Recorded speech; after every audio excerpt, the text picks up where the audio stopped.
2024 का सेमीफाइनल खत्म होने वाला है। बस सेमीफाइनल का आखिरी मैच बचा है। सारे पॉलिटिकल एक्सपर्ट्स कह रहे हैं कि ऐसा मुकाबला हिंदुस्तान के इतिहास में बहुत बरसों के बाद देखने को मिला है। कांटे की टक्कर ऐसी है कि कोई नहीं कह सकता कि छत्तीसगढ़ कौन जीत रहा है, मध्य प्रदेश कौन जीत रहा है, राजस्थान में किसकी सरकार आएगी, तेलंगाना किसके हाथ लगेगा।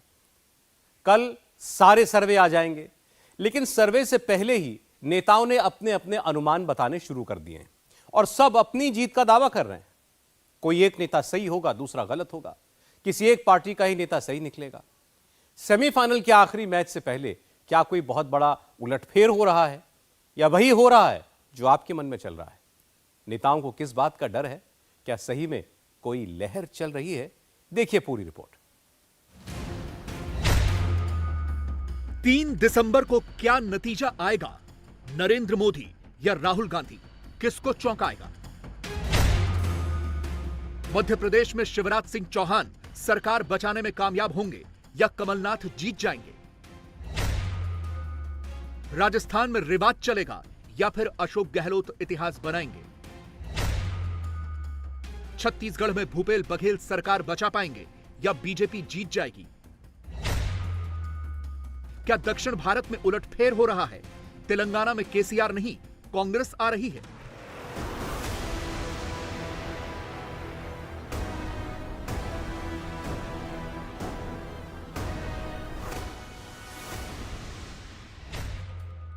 पांच राज्यों की 678 सीटों पर कौन जीतेगा? मिजोरम की 40, छत्तीसगढ़ की 90, मध्य प्रदेश की 230, राजस्थान की 199 सीटों पर वोटिंग हो चुकी है। अब तेलंगाना की 119 सीटों पर कल यानी 30 नवंबर को वोट डाले जाएंगे और पांचों ही राज्यों की मतगणना 3 दिसंबर को होगी। सबके अपने अपने दावे हैं, हर कोई अपनी सरकार बना रहा है, लेकिन फिलहाल सबसे ज्यादा हलचल दक्षिण के गेटवे कहे जाने वाले तेलंगाना में मची है, जहां कल वोट डाले जाएंगे और उससे पहले ही हंगामा मचा हुआ है। यह तेलंगाना का करीमनगर है। वोट से पहले नोट के खेल पर बवाल हो रहा है। बीजेपी का आरोप है कि चुनाव प्रचार के आखिरी दिन बीआरएस के नेता करीमनगर में वोटरों को वोटर स्लिप के साथ 10-10 हजार रुपए बांट रहे हैं। तेलंगाना बीजेपी अध्यक्ष और करीमनगर से पार्टी के उम्मीदवार बंडी संजय का आरोप है कि बीआरएस अभी तक 5 करोड़ रुपए वोटरों को बांट चुकी है। अलग अलग जगह कल सुबह से ही political parties, specially BRS and Congress party, घर घर को पैसे बांटना, लोगों को डराना, ये कर रही है। कल रात में भी हमारा मुदोल का कैंडिडेट के दामाद के घर पे भी पुलिस रेड करके बहुत मारपीट हुआ है, लाठीचार्ज हुआ है। क्यों गए अभी तक पता नहीं उनके घर के ऊपर, स्टेट गवर्नमेंट के पुलिस गए हैं। वैसे ही करीमनगर में भी बंडी संजय के कॉन्स्टिट्यूंसी में भी टीआरएस के कार्यकर्ता बहुत पैसे बांटे, हर जगह भी हो रहे। इसको रोकना इलेक्शन कमीशन का और ऑफिशियल्स का जिम्मेदारी है। तेलंगाना की 119 सीटों पर कल वोटिंग है और यहां मुकाबला कांग्रेस और बीआरएस का ही माना जा रहा है, लेकिन बीजेपी भी डेंट दे रही है। वोटिंग से ठीक पहले बीजेपी के नेता और केंद्रीय मंत्री जी किशन रेड्डी मंदिर में भगवान की शरण में हैं, दुर्गा मंदिर में पूजा अर्चना कर रहे हैं, तो दूसरी तरफ कांग्रेस के प्रदेश अध्यक्ष रेवंत रेड्डी भी दरगाह पहुंच गए हैं, जहां वो चादर चढ़ा रहे हैं। ऐसा इसलिए क्योंकि तेलंगाना में मुस्लिम वोट बहुत ज्यादा मायने रखता है और कांग्रेस सत्ता में आने के लिए इसी मुस्लिम वोट बैंक के भरोसे है।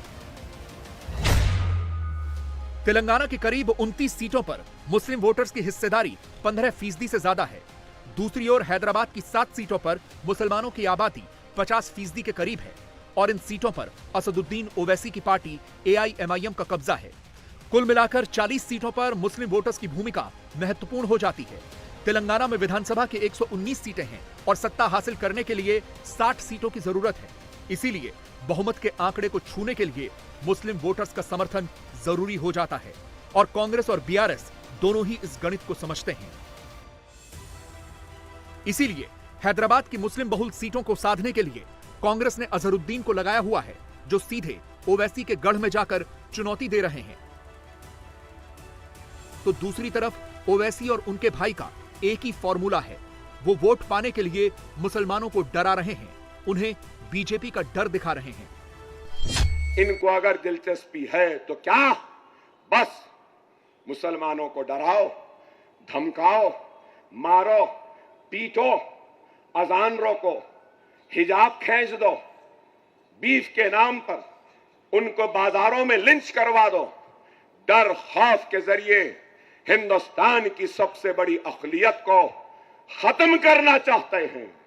ये खत्म करना चाहते हैं तो दूसरी तरफ मोहब्बत की दुकान की बात करने वाले आज मुसलमानों की क़यादत को खत्म करना चाहते हैं, मुसलमानों की आवाज को खत्म करना चाहते हैं, मुसलमानों की मताअज़ीज मजलिस इत्तेहादुल मुस्लिमीन को खत्म करना चाहते हैं। सीनियर और जूनियर दोनों ओवैसी जानते हैं कि वो जिस इलाके में खड़े होकर ये बात कह रहे हैं वहां बीजेपी है ही नहीं, लेकिन कायदे से तो उन्हें तेलंगाना में मुसलमानों के लिए किए गए अपने काम गिनाने चाहिए, लेकिन वो चुनाव का पूरी तरह से ध्रुवीकरण करना चाहते हैं, इसीलिए बीजेपी का डर दिखाते हैं।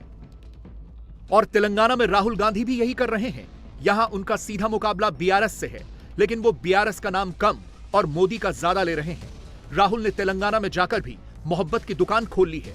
वो ऐसी व्यथा बता रहे हैं कि जैसे मोदी उन पर दिन रात अत्याचार कर रहे हैं। मैं नरेंद्र मोदी से लड़ता हूं क्योंकि वो हिंदुस्तान में नफरत फैलाता है। मैं लड़ता हूं, मेरे ऊपर 24 केस लगा रखे हैं नरेंद्र मोदी ने।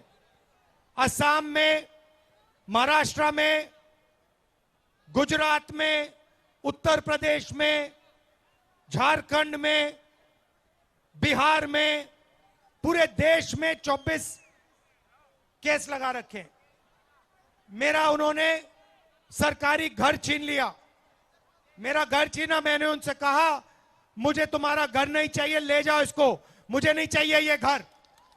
मेरा घर करोड़ों लोगों के दिल में है, मुझे इस इमारत की कोई जरूरत नहीं। मेरी लोकसभा की मेंबरशिप ले गए।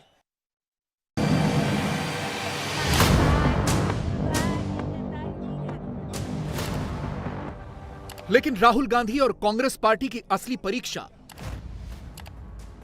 उन 3 राज्यों में है जहां 2 पर वो काबिज हैं, छत्तीसगढ़ और राजस्थान। और दोनों ही राज्यों में हुई वोटिंग के पैटर्न को देखकर लग रहा है कि यहां कांग्रेस के लिए संकेत ठीक नहीं है। सबसे पहले राजस्थान की बात करते हैं, जहां इस बार बम्पर वोटिंग हुई है 74.62%। कांग्रेस दावा कर रही है कि उसकी गारंटियों के लिए बम्पर वोटिंग की गई। बीजेपी कह रही है कि यह वोटिंग अशोक गहलोत की कांग्रेस सरकार की एंटी इनकम्बेंसी के खिलाफ हुई है। लेकिन अभी से राजस्थान में अशोक गहलोत की गलतियों की समीक्षा होने लगी है। सबसे पहले तो कहा जा रहा है कि अशोक गहलोत और सचिन पायलट की अनबन से पार्टी हार रही है। यह भी कहा जा रहा है कि गुर्जर वोटरों ने अशोक गहलोत की वजह से कांग्रेस को वोट नहीं दिया, क्योंकि उन्हें पता था कि अगर कांग्रेस जीत गई तो गहलोत फिर से मुख्यमंत्री बन जाएंगे और इस बार भी सचिन पायलट को किनारे कर दिया जाएगा। यही भीतरघात कांग्रेस के लिए सबसे ज्यादा घातक साबित होने जा रही है। हालांकि इसके बावजूद अशोक गहलोत न सिर्फ राजस्थान में बल्कि 5 राज्यों में कांग्रेस की जीत का दावा कर रहे हैं। 5 राज्यों में बीजेपी नहीं आ रही है, आप समझ सकते हैं। 5 राज्यों में बीजेपी नहीं आ रही है और राजस्थान में तो अंडर करंट ही चल रहा है। जितने सर्वे आ रहे हैं, जितने आपके ये सट्टेबाज लोग हैं और जितने मीडिया वाले आपकी बिरादरी है, इस सब दबाव के अंदर है। तो मैं उम्मीद करता हूँ कि राजस्थान में जीतेंगे हम लोग स्पष्ट बहुमत से। मध्य प्रदेश भी, छत्तीसगढ़ भी और तेलंगाना भी जीत सकते हैं। कल में जाके आके तेलंगाना बहुत शानदार रोड शो हुए हैं, तो पूरे देश के अंदर माहौल बदल रहा है और जो मोदी जी के जो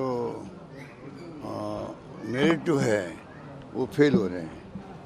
गहलोत की भाषा और बॉडी लैंग्वेज देखकर ऐसा लग रहा है कि जैसे वो नतीजे पहले से जानते हो। बॉडी लैंग्वेज की ही बात की जाए तो कांग्रेस के दूसरे राज्य छत्तीसगढ़ के सीएम भूपेश बघेल कॉन्फिडेंट दिख रहे हैं। उन्होंने तो दिल्ली के चक्कर लगाने भी शुरू कर दिए। बघेल खुद दावा कर रहे हैं कि कांग्रेस अध्यक्ष को छत्तीसगढ़ में फिर से सरकार बनाने के लिए आश्वस्त किया है।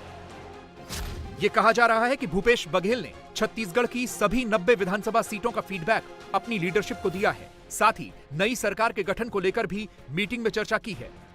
हम सब जोरदार तालियों के साथ अभिनंदन करें। कांग्रेस को सबसे ज्यादा उम्मीदें मध्य प्रदेश से थीं। यहां पार्टी ने बहुत स्ट्रेटेजिकली अच्छा चुनाव भी लड़ा और शुरुआत में कांग्रेस लीड में भी थी। लेकिन कहा जा रहा है कि ऐन वक्त में बीजेपी ने बाजी पलट दी। मोदी तो वैसे ही हारी हुई बाजी जीतने में एक्सपर्ट हैं। कहा जा रहा है कि मध्य प्रदेश में उन्होंने फिर से ऐसा ही कर दिखाया है। कांग्रेस के मुंह से जीत छीन ली है। अब यही कॉन्फिडेंस शिवराज सिंह चौहान भी दिखा रहे हैं।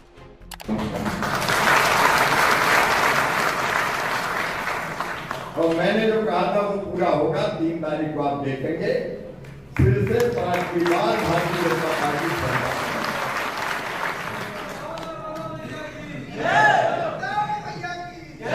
कोई संदेह नहीं। जो आता रहता ना काटेगी कोई काटे वाटे नहीं। कार्यकर्ताओं ने तो मेहनत की है, लाडली बहनों ने सब काटे निकाल दिए।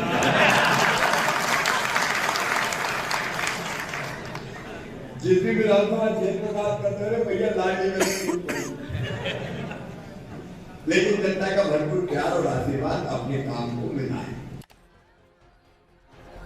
राजनीतिक विश्लेषक बता रहे हैं कि मध्य प्रदेश में शिवराज सिंह चौहान की डूबती हुई नैया को प्रदेश की महिलाओं ने बचा लिया है और इसमें बहुत बड़ी भूमिका शिवराज सिंह की लाडली बहन योजना ने निभाई है, जो एक गेम चेंजर योजना बताई जा रही है।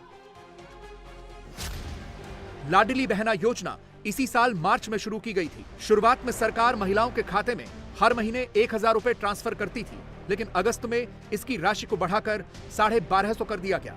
अब तक मध्य प्रदेश की 1,31,00,000 महिलाओं के बैंक खाते में योजना का पैसा पहुंच चुका है और मध्य प्रदेश में महिलाओं को इस योजना की अब तक 6 किस्तें मिल चुकी हैं। शिवराज सिंह चौहान ने यह भी कहा है कि वो आगे इसे 3000 रुपए महीने तक लेकर जाएंगे। हालांकि कांग्रेस को भी महिलाओं की ताकत का अंदाजा था, इसीलिए कांग्रेस ने भी महिलाओं के लिए कई घोषणाएं की थी। बीजेपी जहां हर महीने 1250 रुपए दे रही है, तो कांग्रेस का भी कहना है कि अगर सरकार बनी तो वो 1500 रुपए महीने देगी। बीजेपी ने 450 रुपए में सिलेंडर देने का वादा किया है, तो कांग्रेस ने 500 रुपए में सिलेंडर देने को कहा है। मध्य प्रदेश की विधानसभा सीटों पर महिलाएं बड़ी ताकत रखती हैं।